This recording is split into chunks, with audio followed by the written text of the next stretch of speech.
Bonsoir bien-aimés, bonjour. Bisiko Zolandanga, Ezaka na moment, puis Nathan, aux Zolandanga, puis Bisika, aux Zolandanga, aux en Afrique, aux en Europe, aux en Amérique. Que l'Éternel vous bénisse. C'est moi, votre bien-aimé, le prophète David Mamba. Alors, ce soir, Naël Issous, on a pensé mon bouquet, tout partager, n'a encouragé mon tout mon corps, à ce les calmes difficile, n'a encouragé mon tout mon corps. Oyo ma azomona lokoli suki pona ye maintenant ibsona pourquoi lelo qui suki te. Alors dans la Bible na Luc chapitre 2 verset 6. La Bible dit pendant qu'ils étaient là, le temps où Marie devait accoucher arriva. OK, eza juste quand il dit moi moké verset moi mokousé. Eza toni to bête histoire à Jésus. Mais dans le sens où on a inspiré lelo vraiment c'est très important. Bien mais toute cette histoire à Jésus, comment est-ce que Jésus a été mokili? Jésus est le fils de Dieu. Jésus est Nzambe. Il n'était pas un homme comme tous les hommes, mais il était un Dieu incarné dans le corps de Jésus. Il était le fils de Dieu. Yene Moutou a sauvé l'humanité tout entière. Voici l'agneau de Dieu qui ôte les péchés du monde. Il était Dieu. Azana manière de se faire le mot est impossible pas un ensemble. Tout est possible à Dieu.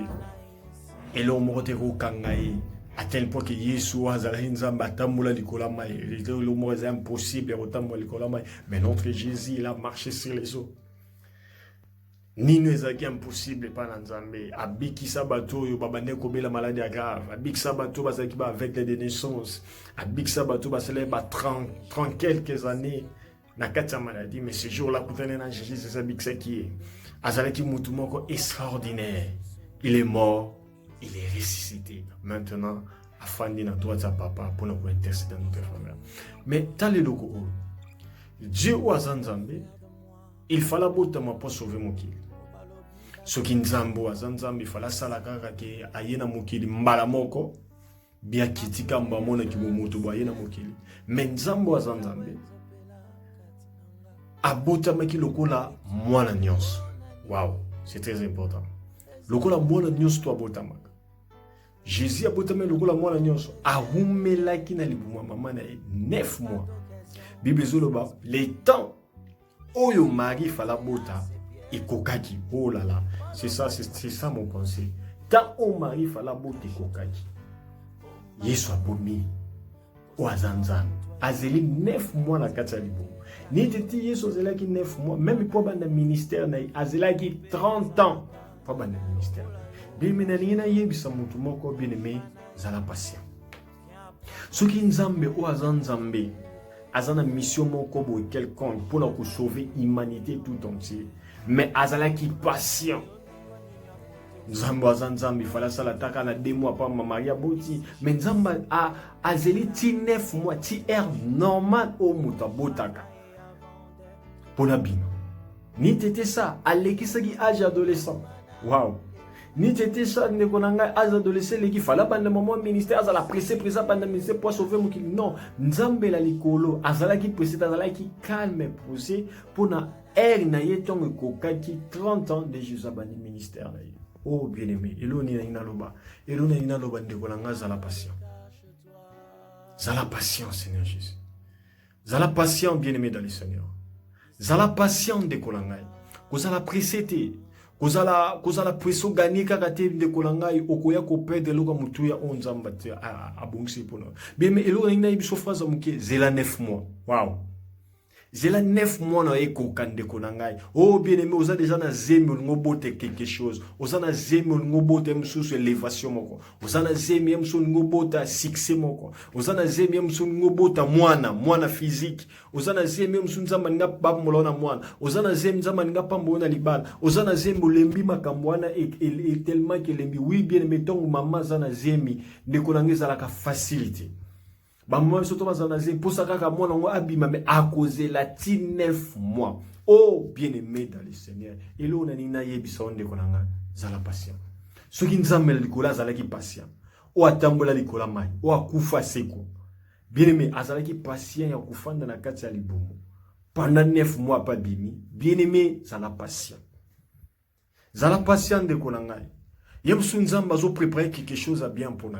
Yem sunzamba zo préparer quelque chose à malamu pour nous. Bien-aimé, tangu moi si ngongana ko bote kokinde kolanga ata mama kangi posa wana bien-aimé mwana yemoko abando kubima abando senga bima winde kolanga ezana ba bénédiction mususu ki ngongana ngwe koki bien-aimé ata yomo ko moluko kangango bien-aimé eko bima parce que ngongana ngwe koki oh bien-aimé zala calme bénédiction ngomoko bima ko forcété bien-aimé maman soazana zemi ata forcé abimisa mwana ekubima te zo ngonge kokite oui bien-aimé ezape makambo mususu ekomela biso na vie yo moko zo forcé po makambo wani same esalama te mais soki ngonga nzambe ekoki o forcé te ebima yango moko ekoya yango moko eloko wana ozoluka ekoya yango moko oui bien-aimé eloko na ina te yango wana eloko na ina exote yango wana zala patient soki nzambe azalaki patient na libumu na libumu ya mari azali na posa 9 mois te koka bien-aimé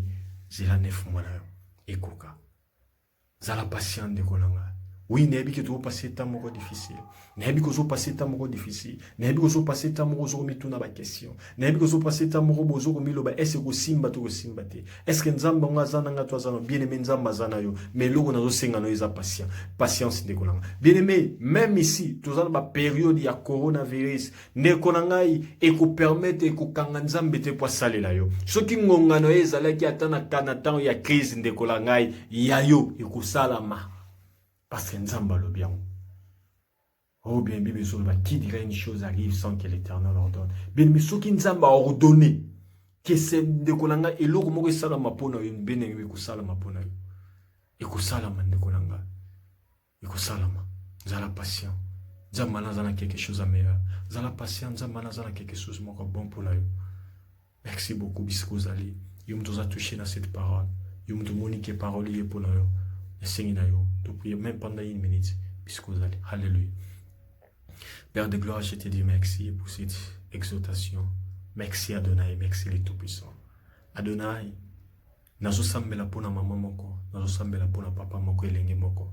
Seigneur, oyo akomaki impatient. Oyo akomaki espoir esilaki.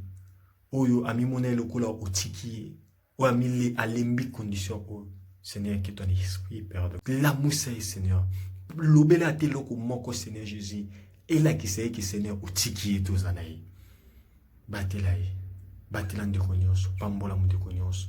La combole celui qui va communios dans sa main lobby. Amen. Merci beaucoup. C'est moi, votre frère, votre bien-aimé, le prophète David Mwamba.